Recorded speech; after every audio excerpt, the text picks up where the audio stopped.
All right, guys, let's get started. As you can see, the rumors of my demise have been greatly exaggerated. I had to wait for 2 weeks, but finally the pathology came, no cancer. But the son of a gun is somewhat aggressive, so they said it could come back. So I'll be on anti-seizure medication for a while. They also had left a little piece in because it was around the vein. So I get some radiation therapy for about 4 months. Then they're going to take an MRI and see what it is. I'm secretly hoping that I can be the medical sabbatical out of this. I even made my plans. I'm going to spend, if I can, I'm going to spend the fall semester in Norway, spring semester in Wales. Come on, man, I got to practice my Norwegian. Yeah. And oddly enough, I think they took out a big piece. It was tennis ball sized. And I got bored at home, so I started practicing my Norwegian. My vocabulary is coming much faster. I mean, it was there, but recollection is much faster now.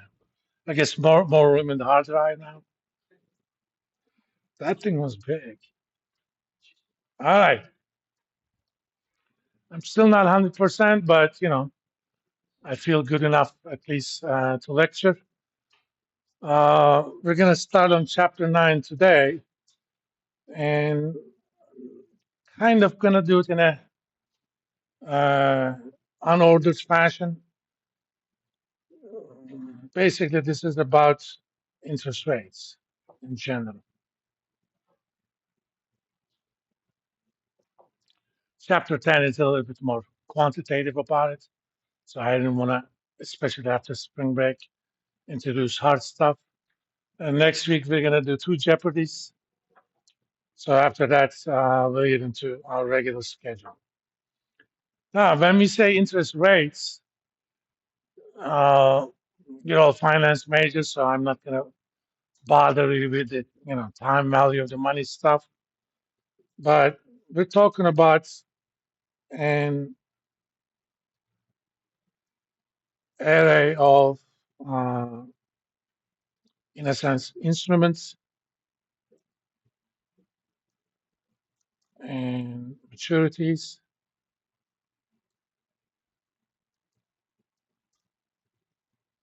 and they are all relevant for different purposes.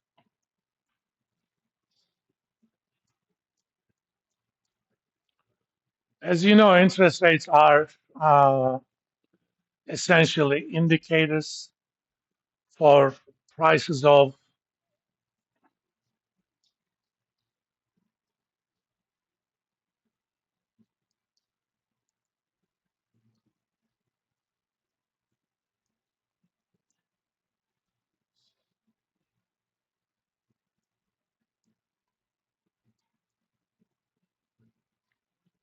price of lending and borrowing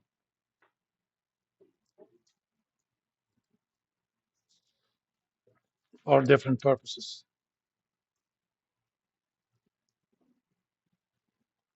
You could borrow overnight,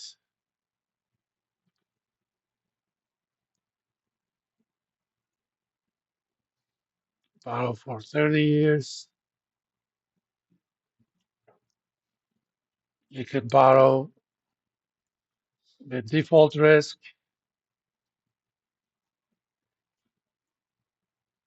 interest rate risk, and all sorts of other stuff.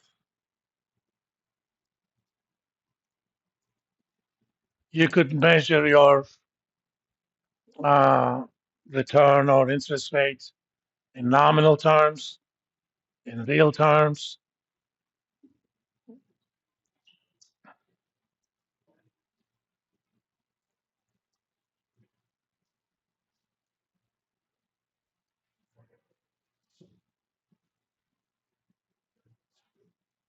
And depending upon uh,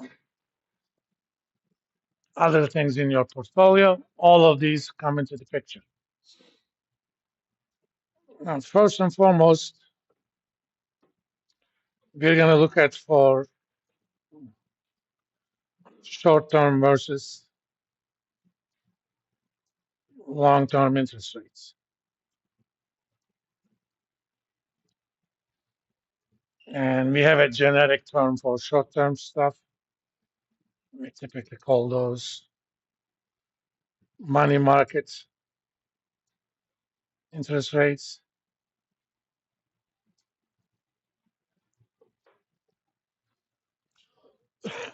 What is the most famous short-term interest rates you guys know about? Or any other one you know about? Huh? Fed funds rate is an example.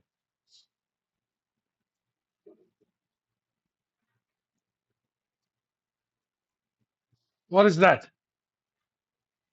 Any of you guys know? Go ahead, Ethan.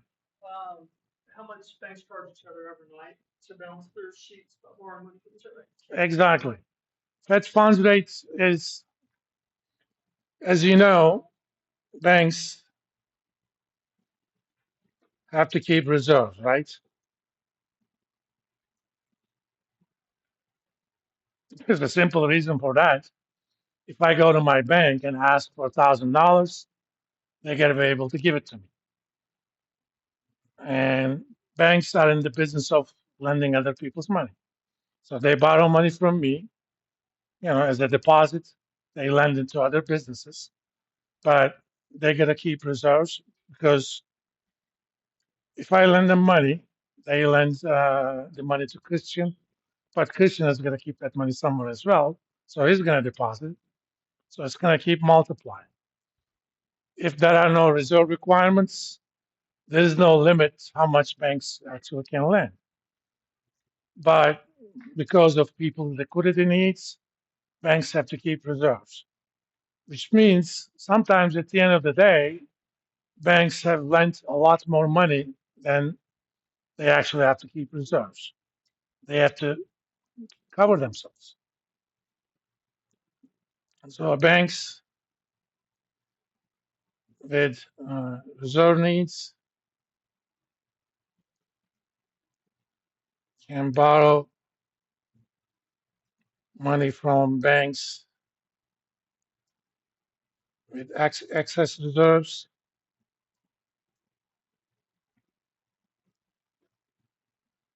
through Fed funds window.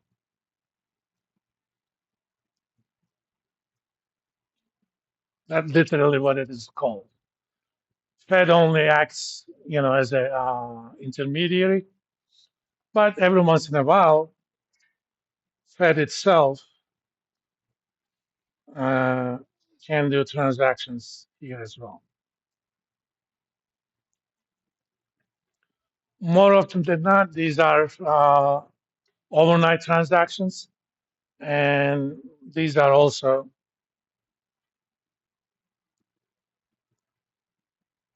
secure transactions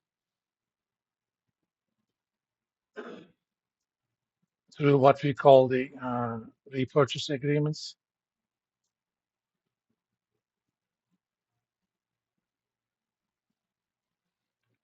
So I'm going to borrow $1 billion, but I'm lending it to other banks.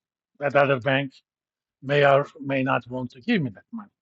So I'm telling them, okay, right now I'm going to sell you these bonds that I have, and you're going to give me $1 billion.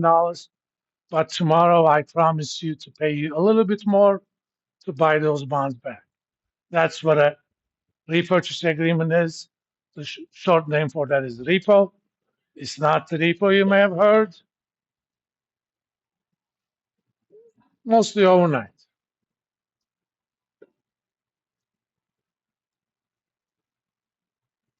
And this is the main instrument Fed uses to control the short-term interest rates.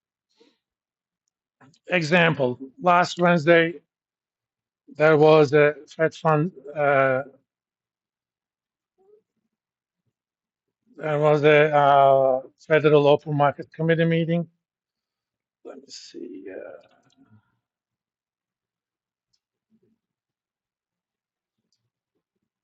CME has a little website that tells you what the market thinks is going to happen in the next meetings and so on. For example, right now, the current Fed funds rate target range is 425 and 450.